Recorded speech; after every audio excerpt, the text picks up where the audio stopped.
Alright. Speaking of favorite attorney, kasama nga natin ang ating election supervisor na si Attorney Elenita Julia Tabangin Kapuyan. And of course, may bisita rin po tayo. Ipakilala naman natin siya, attorney, ang ating dinalang kasama. Opo, good morning po sa lahat ng viewers ng Regional News Group Luzon. Good morning, Ms. Red. At kasama ko po dito para i-demonstrate ang bagong counting machine na gagamitin po natin sa midterm elections, si Election Officer Mr. Jeffrey Rubino, Election Officer of Sablan. Wow, Sablan. Good morning, sir. Good morning, Ma'am Ren. Sa lahat ng nanonood ng ating Mornings Balitaktakan. Okay, very busy na po kayo ngayon, Alam ko na especially dito sa province of Benguet dahil napakalawak nga nitong ating probinsya. And dito sa Sablan, sir, marami ding mga liblib po na lugar. And isa nga sa mga talagang mission ngayon ng COMELEC, COMELEC Benguet and syempre buong COMELEC dito sa buong Philippines ay libutin yung mga liblib na lugar para magkaroon ng roadshow kung saan ipapakita nila ang paggamit para hindi malito ang ating mga botante. Bago po ang lahat, kailan po ba at bakit nagsimula tayo na gumamit muna ng automated machine? Kasi ang naalala ko, nung bata po ako, yung mga lola talagang sulat-sulat, bilang talaga na mano-mano po, attorney? Opo, actually, kahit ako, naabutan ko yung manual na yan. Yung pangang listahan namin, manual pa. So, sinusulat pa ng mga teachers yan. Pero dahil nagkaroon na tayo ng automated election systems, ito po ay provided by Republic Act 9369. This authorizes the COMELEC to use automated election systems. Kaya there are two kinds of machines na allowed dito po.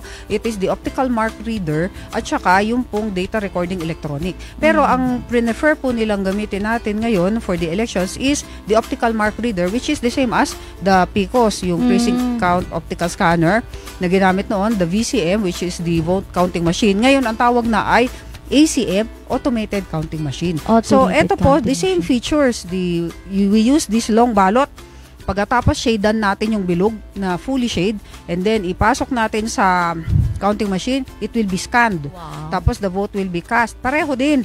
Tapos, iso-store niya yung datang yan. And then, pag panahon na ng transmission at the close of the polls, diretso na po yan sa ating server. Okay, wow. Napakabilis. Sir Jeffrey, nabanggit nga same features naman po noong mga ginamit natin ng huli, like yung sa PCOS nga po. Pero tingin po ninyo sa inyong pag-iikot, pag-roadshow, pagpapakita sa kanila, ano yung medyo mas kaibahan, mas advantage ngayon nitong ating gagamiting machine?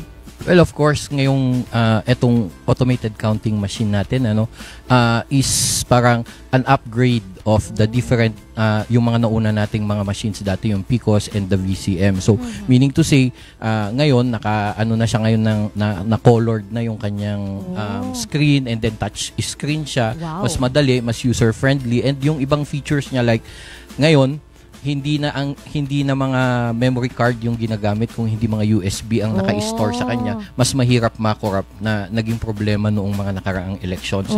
And then, of course, yung kanyang features like yung battery niya, mas matagal na ang kanyang lifespan just in case na magkaroon ng problema sa kuryente pagdating ng election. So, naka-reserve siya. And then, tawag dito, may mga features siya like eto nga, as mentioned ni Ma'am kanina, pwede din dito ang direct recording, pero sa patas nga natin hindi pa nagagamit ngayon ng direct recording. Ang sinasabi is kailangan natin ng mag-provide ng receipts. Okay. So yan, pwede siya doon. Direct recording po meaning dyan boboto? Pwede na yun? Pwede na yun. Parang touchscreen. Ito ang gusto ko. Oo, pwedeng feature niya yan. Pero hindi pa pinapayagan. Hindi pa. Okay. Nakikita po natin napakalaki pala nitong balota, attorney, kaya pala very protected. Upgrade din ito ng ating ng dating ballot box. So yung dati nating ballot box mas maliit. Pero pag tignan nyo po rito sa gilid, meron pong lalagyan yan ng resibo. Lalabas, yun po, lalabas yung resibo diyan. Originally, dito sa machine, nagpo-provide kami ng box for the receipt. Pero ngayon, meron ng lagayan. Na siyang, incorporated. Wow. Opo, ikutin nga po natin, attorney, para dito tayo, Sir Eugene. Ano po ito? Bakit parang merong Windows? Ito po kasi, ito yung panel na nilalagay para daw magkaroon ng privacy yung pong ating voter kapag ka-insert na niya yung balota niya. Hindi makikita ng third member or the person assisting kung sakaling hindi mo alam kung paano yung operation or pagpasok lang ng iyong balota, hindi niya makikita kung anong binoto mo. Okay. O pagkatapos, once na nakast na yung vote na yan, lalabas po dito sa screen yung binoto ilang mo. seconds lang ba yun i-audit? Mga 15 seconds. Oo, na yung binoto mo nakikita doon. I-compare mo sa resibo ngayon. Okay. Bago mo ipunta yung resibo dito sa slot na to. Okay. Receipt here, nakalagay. Yun. Tapos makikita mo about 15 seconds na, ay, ito pala talaga Tama yung binoto ko. At tama ko. naman yung nascan. Okay. Doon po sa ating mga ginanap na roadshow, dito na lang po muna sa Sablan, sir, sa pag-iikot natin, wala naman tayong nakitang pagpalya. Balita ko po kasi, kahit punit-punitin, kahit mabasa yung paper natin, nababasa ng machine. Yes, of course. Yun yung isang feature niya ngayon, na hindi siya katulad ng mga naunang machine na parang sensitive siya sa balot na ipapasok, Ito, kahit papano, kahit may mga minor smudges, minor lang naman, okay po, babasahin niya. Unlike before na tawag nito, konting palya lang ng ballpen mo at saka pag-shade, hindi niya babasahin, especially sa mga timing marks. Okay na siya ngayon. Konting mark mo sa timing mark, walang problema. Unlike before na konting mark, hindi na babasahin. Ma-invalidate na yung vote mo kasi hindi kakainin nung machine yung balot. Kahit crumpled? Pwede. Wow. Lang hindi pwede po? Wag naman yung punitin ng buo. Oo, wag naman yung totaling mapunit yung balota or yung we are very keen on saying na yung mga timing marks mo masulatan ng totally. Oo, kasi yun yung parang means niya to detect yung balot na papasok. Okay po. Marami pong haka-haka. Naku, mga na yan, mga syempre, computer na yan. May mga nakalagay na dyan. Pero kanina po, meron po kayong ginawa, may isang malaking papel na parang isa din sa mga patunay na hindi magkakaroon ng dayaan gamit itong mga automated counting machine. Ano po ito? Napakahabang papel po nito, sir. So, beforehand, ang ginawa na natin is to initialize itong machine, So, sa election day, gagawin yan before 5 o'clock in the morning. Okay. Kasi, ang mangyayari, early voting, 5 to 7, pwedeng magpaboto ng mga PWD, pregnant women, at saka lahat ng mga may disabilities. Pwede nang bigyan ng priority na bumoto from 5 a.m. to 7 a.m. Okay. So, ang gagawin is i-initialize itong machine na ito. 3 to 5 days before, iti-testing pa itong machine. Meron tayong final testing and sealing. So, ang mangyayari doon, yung actual na balot, pag sa final testing and sealing, maglalagay ng votes. Mag-actual vote na susubukan yung machine to test kung functioning nga naman siya or precinct specific kasi to. So, i-check din kung tama nga naman. Yes po. I-counter check yung So, dun nga. And, ang mangyayari, pagkatapos ng final testing and sealing, i-re-zero iso. Para ma-reset. I-re-reset para pagdating ng election day, makikita na zero na ito. So, kanina, in-initialize ko na ito. So, ito ang lalabas. Okay po. Pwede po ba natin ipakita sa camera para makita nila, Makikita mo dito na lahat ng votes ng mga candidates is zero. Oo. Yun yung, ibig sabihin, yun yung laman nitong machine na ito. So, wala. Makikita mo din dito sa screen, kasi naka-initialize na siya, yung ballots cast niya is zero din. Ayun yung sa baba. Okay. Yan. Tapos, ang capacity nito is ideally 1,000, pero ang naka-announce sa ating mga precincts ngayon, maximum per DCM is 800. 800, okay. Mas din, parang mas safe din kasi hindi siya super dami. Kaya ganun kalaki itong ballot box natin to accommodate yung 800. Meron akong gustong i-add pagdating dyan sa pag-shade mo nung bilog. Ayun po. Diba dati may add tayo nung 2010, i-shade ang bilog buuin ang shade, gano'n. Pero ngayon, because enhanced na tong machine natin, trinay namin, nung training namin, gawin namin X instead na bilog. X. Binasa pa rin. Basta merong mark. Basta merong mark, yes. O kaya shinade ko lang, half lang yung shinade ko. Okay, binasa pa rin. Pero ang hindi niya babasahin, alam niyo kung yung dot. Dot lang. Isang dot lang na ganun. At Kaya least wag nyo naman- idadot. Okay. Kailangan i-shade nyo, kahit i-check nyo, mababasa. Okay. Kasi yung threshold na i-adjust dyan, for example, yung threshold na babasahin niya is around 25%. Yun yung isa-set pa lang ng COMELEC na threshold niya. Pag hindi ka lumampas ng at least 25%, hindi niya babasahin. Iba yung bilang ng tao, iba yung bilang ng machine. Okay Kaya po. dapat you obey the procedure. Opo. Meron po ako nakikita dito parang mga ID. Ano po ito? Yung mga yan po, Yes, sir. ito yung mga card na gagamitin ng ating electoral boards. So, designated sa kanila. If you notice, meron niyang pangalan na kay chairman. So, specific na sa kanya yan. Okay po. Meron siyang code dito. May code siya, kung napansin niyo yung nasa po, papel. yung code natin. Oo. Na hindi natin titignan. Designated yan per member ng electoral board, and this will be used sa pag-operate nitong machine. Okay. Sila lang ang pwedeng mag-operate nito kasi ito nakamatch din dito sa machine. Wow. So, Hindi niya walang pwedeng makialam. Walang pwedeng makialam except yung mga designated na electoral board for that precinct. Wow. Kaya ito ang gamit nila. Opo. Cards na ito. Sir, kung kunyari itong card na to, isinalpak ko, magkaiba kami ng code kahit iisang machine ang Yes, ma'am. So, Iba-iba po. malalaman nila kung sino ang nagpipindot. Or kung kunyari ako ang nag-operate nito, may napalyahan ko or may mali ako, malalaman kasi yung code ko. Oo, kasi exclusively designated yung card nito sa mga members ng electoral board. At saka i-enter naman ninyo yung pangalan nyo dyan. So, para siyang computer na i-enter mo yung pangalan mo, tapos mas-store yung data na ikaw yun, na ikaw yung member nito or chairman. Pagkatapos po, dati kasi ang gamit ay button, di ba? Para siyang susi ay button, pero ngayon wala na yun. Ito na yung ginagamit. Kaya tignan nyo, mayroong ano rito, yung parang may chip siya dito. Na ito yung kanyang ito yung serves as babasahin an ng identification at siya rin yung mag-set ng digital signature ng each member of the board. Okay po. At dahil nga po na ipakita na natin na 0 ang mga votes, pwede po ba nating i-try naman ang Yes, pagboto? Ayan. Opo. Ito naman yung ating mga balota na, and balita ko po itong papel lang na ito, ang binabasa ng machine. Yes, ma'am. Kasi yun yung sinasabi ko kanina, yung timing marks niya, naka-set for this machine only. Hindi siya pwedeng gamitin sa ibang machine.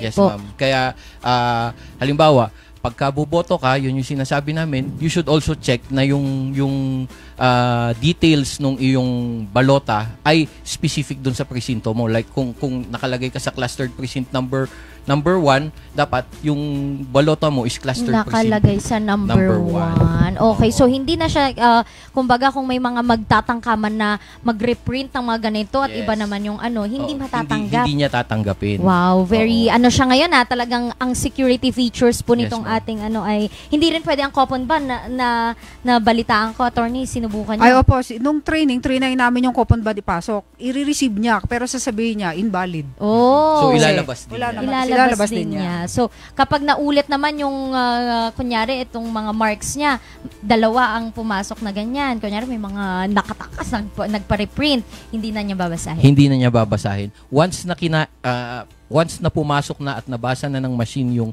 yung balota, if there is any way na nakalabas yung isang balota para ipasok ulit, hindi tatanggapin ng machine. Wow. Sasabihin ng machine na nabasa na niya ito at naka-record na sa kanyang data. Very nice, napaka ng security features. Ayan, pwede po ba tayong mag-try na mag-vote? Yes, ma'am, by all means. Okay. But, ganito ang itsura. yun nga, yung sinabi ni Ma'am Julie kanina na may threshold tayo na 25%, although pwede yun, we still encourage yung mga voters to talagang fully shade yung kanilang mga balota. Rare instance na lang siguro na pagka na check yung ginamit na babasahin, pero ang sinasabi namin sa mga voters para hindi masayang ang inyong mga boto, wag lang tuldukan kung hindi i-fully shade yung ating balota. Correct. Okay po. Kahit lagpas babasahin. Opo. Basta nandoon. Basta hindi naman lalagpas dun sa kabilang isang hindi naman na mababasa candidate. po Opo. So paano po ang meron po ba tayong extra dito na pwedeng meron tayong extra. Itatry nating bumoto. Ito po ay sa anong lugar po ito? Rizal. Rodriguez Rizal. Naku po yung mga diyan. So magko-conduct po tayo ng mock voting dito po Apo. para matest po ang machine kung talagang accurate ang pagbabasa at kung babasahin. Okay. At mag-shade na ako at sa ating pagbabalik po mga ka-MB ay ipapakita na natin kung paano nga bang proseso ng paglalagay ng aking mga boto. Ano dito sa machine, ano yung mga steps at paano lalabas ang resibo. Syempre kasama pa rin dyan si Sir Eugene at si Attorney Tabangin po dito sa Morning Balitaktakan. At nagbabalik po ang Morning Balitaktakan. Nandito kasama na natin ang mga botante mula sa RNG Luzon. Ayan po Pero uulitin lang po natin kasi kanina mga ka-MB nakipagkwentuhan pa rin ako kay Sir Jeffrey. Sir Jeffrey at kay Attorney kahit daw pala anong kulay ng pen, pwede po. Basta pen, pwede din ang lapis basta makita yung shade. Yes. Okay po. Ayan. Pero syempre, preferably, ang gagamitin talaga is yung marking pen natin. Okay, yung marking pen pa rin po natin. Nakita nga natin kanina na dito po sa mga balota natin ay may mga pa rin siya dito po sa mga party list. Nakalagay naman kung ilan ang dapat lang na i-shade, ilan ang dapat na iboto. So, sabi dito, party list, vote for one, bumoto ng hindi hihigit sa isa. So, ganun lamang po, And then dito naman, Senator, vote for 12. Sinasabi dito kung ilan lamang, bumoto ng hindi hihigit sa 12. Paano po kung 13 po ang na-vote ko dito, pero sa ibang parts, tama naman po, babasahin pa rin po ba? Yan yung sinasabi natin na kapag nag-overvote ka, halimbawa, for senators, 12 lang ang kailangan natin. However, sumobra yung iyong nilagay. So, 13 yung iyong binoto na candidates mo. Ang mangyayari dyan is mai-invalidate lahat yung 13 na binote mo. Kasi, hindi naman alam ng machine kung sino dun sa mga ang tatanggalin. nauna ang tatanggalin. Ganun yun. However, pagka undervote naman, halimbawa, sa senator, ang nilagay mo is 2 lang. Okay po. Tatanggapin niya. Parang pasok siya dun sa pagbilang. Ang mahalaga doon, huwag kang mag-overvote para hindi masayang yung boto mo. Ang magi-invalidate lang po is si senator. Pag tama naman yung bilang ko sa baba and sa ilang parts. Yes. Oo. Valid naman sa ibang part kung tama yung number ng binoto mo na candidate for that contest. Okay po. Opo, kasi kung overvote yan, the machine cannot vote for you. It cannot choose for you. Kaya ma-invalidate lahat kung nag-overvote ka. Kaya don't overvote. Okay po, ayan. At dahil nga nakaboto na ba, nakashade na ba ang ating mga taga-RNG, pakita nyo naman ang inyong mga balota. Ayan, sumasayaw pa po yan. Ganyan talaga bumuboto ang mga taga-RNG. Ano na po ang next na step? Kunyari, si Miss Vanessa, ito na, nakapag-shade na po siya. Opo. Ano na po ang next na step? Alright. Ayan. Yan. Meron dapat palang folder. So, ang mangyayari niyan, lalapit na pag pumunta kayo sa ating precincts, ang unang gagawin nyo is to look for your name dun sa labas ng presinto kasi meron tayong posted certified voters list doon. Okay po. Ang sinabi sa amin, mas madali na daw hanapin kasi parang lalagyan yata nila ng picture yung mga pangalan nyo. So, nakikitang-kita na doon sa harap pa lang. At colored pa yon, colored. Saan po nila kinuha yung picture, sir? Sa ating biometrics pagka nag-register ka. Ako, Diyos ko, nakaganon pa na. Anyway po. So, ganun nga. Pagka nakita mo na, punta ka dun sa presinto mo and then lapitan mo yung electoral board and sabihin na dito ako boboto. Yung electoral board naman, i-verify ngayon kung totoong nandun ka nga sa listahan. Kung nakita mo na nandun ka sa listahan sa labas, definitely meron ka dun sa loob ng presinto. Ang gagawin nung chairman is bibigyan ka ngayon ng balota after checking na wala kang indelible ink sa kamay. Oo, kasi ibig sabihin nun, bumoto ka na. Yes po. So yun, i-verify niya ngayon na titignan mo ngayon kung may sulat yung balota mo or wala. Pagka wala, di ibibigay na sa iyo yung balota mo and then you fill it out. Pagka na-fill upan mo na dun sa sa polling precinct natin, pupunta ka na ngayon sa machine. Ayan, pupunta ka na sa machine. Bibigyan ka ngayon ng ballot secrecy folder. Okay, ayan. Parang ang purpose nito is to cover yung votes mo para hindi nakikita.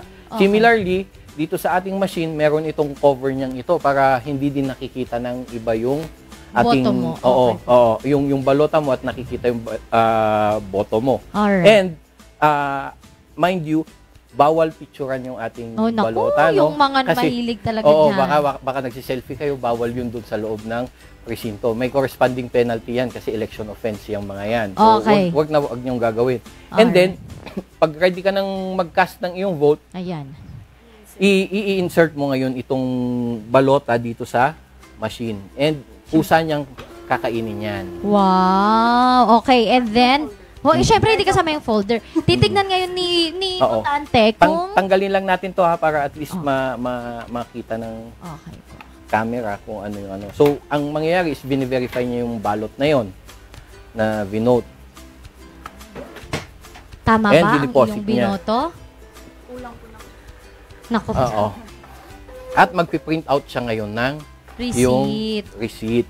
Yan. At makikita mo ngayon yung receipt mo, i-compare mo ngayon siya dito sa mga binoto mo. Kasi ito na yung picture ng binoto mo. Opo, so mag-a-add tayo ng additional 15 seconds for every voter Oo. para And ma-check after niya kung tama. Oo. Yan, sa likod niya. O, magbibilang siya. And, yun na. Tapos na. Tapos, And hindi mo siya pwedeng iuwi. hindi mo pwedeng iuwi ito na after verifying nakita mo na tama naman yung binoto mo. Ang gagawin mo ngayon is to drop it Ayan, dito sa i-drop ating mo. Sige. VVPAT receptacle. Kasi hindi mo pwedeng iuwi yan. Dito po, i-insert mo lang siya. Yes, ma'am. Oo. Yun. And, yan. Alright, After that, nakaboto na. pupunta ka na dun, balik ka uli dun sa Para magpalagay electoral board para magpalagay ng indelible ink. And then, okay ka na. Alright. Siyempre, boboto ay magkakast na isa-isa ng kanilang mga votes ang ating mga ka-MB. Pero bago yan, sir, dito po sa ating roadshow, habang nagkakast sila ng votes, makikipagkwentuhan po muna ako sa inyo. Dito po sa ating roadshow po, gaano kaliblib na po yung mga lugar na napuntahan po natin? Ano naman yung hirap ngayon ng pagdala kasi napakalaki ng ating machine? Well, syempre, ang pinupuntahan namin is ang target namin is every barangay para at least makover lahat ng residents ng Sablan na pwedeng mag-qualify to vote para alam nila and magkaroon sila ng first-hand testing sa machine at saka para magkaroon, ang purpose namin for the roadshow is para magkaroon sila ng tiwala sa machine natin at saka sa bagong technology na ito. No? Ang ating ginagawa is dinadala itong ballot box and itong machine na ito. Ang kagandahan ngayon is meron siyang convenient siyang dalhin yung machine unlike before na napakalaki ng kanyang box. Ngayon meron siyang parang trolley box. Ay, kung tapos ilalagay mo na lang siya. So ang bulky lang talaga is itong ballot box natin. So mas madali siyang transport from one place to another. Which is maganda din pagdating ng election para yung mga talagang far flung na ating mga presinto mas madadalian ang ating electoral boards na dalhin ang ating mga technology doon for the elections. Opo, dumating na po ba yung mga gagamitin natin? Yung lahat po, dumating So, na actually, kompleto na. Nandun na po sa warehouse namin sa Laguna. Pero itong mga ginagamit natin ito, this is for demo purposes. Pero babalik pa rin yan sa Manila pagkatapos ng demonstrations ng ACM. Pagkatapos po, recalibrate. And then, babalik ulit yan gagamitin na natin for the elections. Okay po. Ngayong nalalapit po na election, sir, dito muna sa mga taga-Sablan, ano naman ang mensahe natin sa kanila? Especially kapag meron tayong mga ganitong mga roadshow, voters education, bakit mahalaga na dapat very welcoming sila sa mga ganitong idea ng pagtuturo dun sa ating mga botante po? Yes. We always emphasize na ang election kasi is very important sa ating bayan. Kasi yan ang parang leveling the playing field between the rich and the poor. Kasi nga, ang iisang boto ng mayaman ay parehong iisang boto ng mahirap. Kaya wag nating sasayangin ang ating mga boto. Ngayon, of course, marami yung mga detractors natin na nagsasabi na ang ating mga machines ay parang favoring candidates or something. Wag po kayong maniniwala doon. Kaya po kami nagro-roadshow para makita nyo first hand na ang ating mga makina ay trustworthy, na mapagkakatiwalaan sila, and kung ano yung inyong mga boto, yun din ang bibilangin ng ating mga machines. Alright. Attorney, inyo namang mensahe sa ating mga kasama din, kagaya nila Sir Jeffrey, na walang sawa. Kayo, na walang sawa na nagbibigay ng itong mga information. And of course, sa mga boboto sa nalalapit na eleksyon. May tanong kasi sa akin about paano daw malaman yung accuracy nito. Okay. Meron din po kasi kaming, aside from yung resibo, di ba? Merong random manual audit na mangyayari after the elections. So, a few hours after the elections, magtatambiolo sila sa main office namin, pipiliin kung ano yung mga presinto in every province, kung saan yung mga dalawa siguro yan na presinto sa isang probinsya to determine kung tama ba yung bilang. So, bibilangin siya manually ng mga specially assigned electoral board members. Tapos, i-manual count, i-versus siya or i-compare with the physical count with the machine. Okay. So, ang margin of error lang naman noon is napakaliit kasi 99% ang accuracy niya. Wow. Doon sa dati naming machine na ginamit. What more? With this one na upgraded na tayo. Okay. Kaya kung may doubts pa rin kayo na mga kandidato, baka inisip nyo, merong magsisend from the satellite pagkatapos biglang nag-iba na yung boto. Alright. Pwede naman kayong, kung kaya nyong patunayan, kasi hindi naman mahack yan.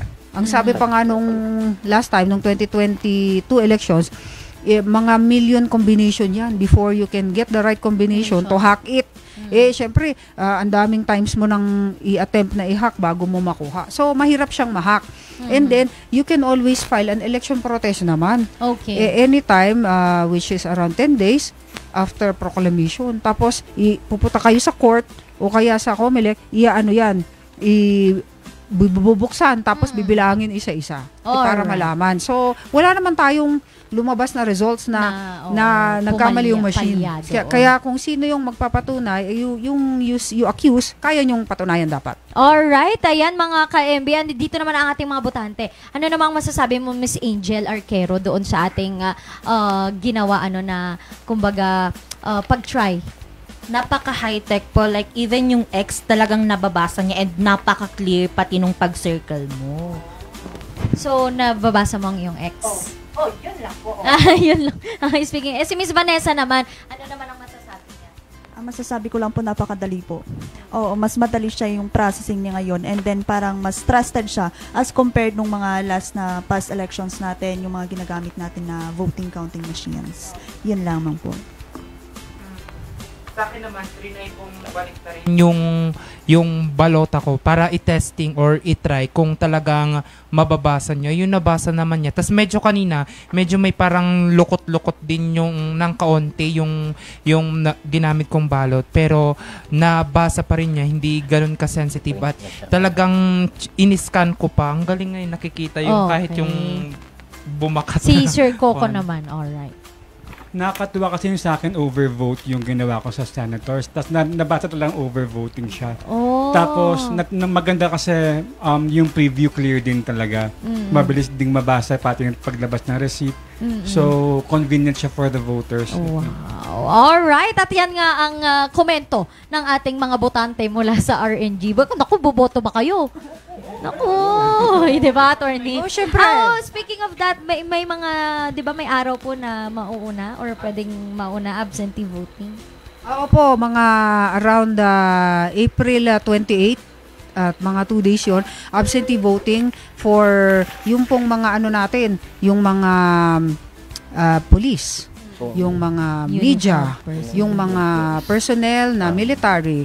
Yan po, if you would like to avail of absentee voting, pwede po naman within the period prescribed by the commission na mag-apply kayo for local absentee voting. Pag overseas absentee voting naman, nagboboto sila 1 month before the elections. Okay po. Meron po print ngayon dito si Sir Jeff, Ano po yan, Sir Jeff? Yan na po ba yung total? Oo. So, pagdating ng 7 o'clock PM, so close voting na tayo, and ang gagawin ng electoral board is i-operate tong machine for close voting. Okay. From there on, lalabas na ngayon ang results ng election returns for this precinct. Ang unang lalabas is yung sa national, and then susunod yung sa local. So magpiprint siya ngayon ng initially 8 copies, Pag na-print na niya yon, and then ang gagawin niya is eto na. Magkakaroon na ng transmission from the precinct going into the municipal canvas. So, aantayin na lang ngayon ng municipal canvas yung results ng precinct na yon para matabulate niya for the municipal board of canvassers to determine kung sino yung mga nanalo sa munisipyo. Napakabilis. Opo. Yun ang maganda ngayon. Ang gagamitin natin na pang-transmit are usually yung ating network providers. Ano? Okay. Pero, for those na malalayo talaga na lugar, yung mga far-flung, ang commitment ng ating service provider nitong ating Miro joint venture is magkakaroon sila ng Starlink. Oh. So para mas madali naman ang transmission nila using yung mga satellites ng Starlink para hindi tayo mahirapan sa pag-transmit, and hopefully matapos ang ating proclamation by 12 midnight. Grabe. Kasi po nung 2010, ang problema namin, yung internet, walang hanapin mo pa yung internet connection. Pero ngayon, Starlink na yung gamit. So, satellite na yan. Kaya hindi na kami maghahanap kung saang location pwedeng mag-transmit. Yan po yung maganda dyan.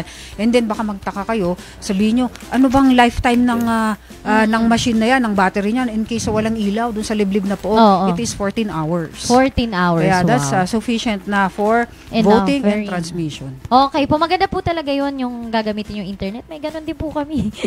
Anyway, maraming salamat ulit, Sir Jeffrey Rubino, Election Officer ng Sablan. And of course, Attorney Elenita Julia Tabangin Kapuyan, ang ating Provincial Election Supervisor. Alright, and sana natuto tayo, and mas nakilala natin itong gagamiting machine sa papalapit na midterm election 2025. Baka may message po kayo? Yung aking message po, yung aking book na Insider's Notes on Election Laws, IMDQ, available na po yan sa aking website, attorneyejtabangin.com. Also po, kung gusto nyo mag-text, 0917-507-2439, and also available na siya sa Jet Bookstore ngayon. So, you just grab a copy anytime. Nandun na po sa Jet Bookstore sa Portabaga Mall, Baguio City. Alright po, and sa mga barangay po, i-invite natin, pwede ba itong madala sa mga barangay, sir? Yes po. Actually, yun ang ginagawa namin. We are sa Sablan po, iniikot po namin ngayon ang 8 barangay namin para makapag-demo kami nitong machine. Similarly, sa ibang mga munisipyo po natin, and likewise sa Baguio City, may tinatawag nga po tayo na roadshow para makita nyo ang ating machine first hand na ma-feel nyo yung paggamit ng ating machine at mapagkatiwalaan nyo siya by the time na election na yung boto nyo ay hindi nasasayang. Alright, ang boto hindi masasayang, and also we can always request sa COMELEC kung gusto nating subukan sa ating mga barangay or baka sa mga community, sa mga schools, pwede tayong magpadala ng request dito po sa COMELEC para madala at matry din natin itong ating gagamitin ng automated counting machine. Maraming salamat po ulit, Sir Jeffrey and Attorney, sa inyong pagpapaunlak. We are very lucky na try natin yan live dito sa Morning Balitaktakan.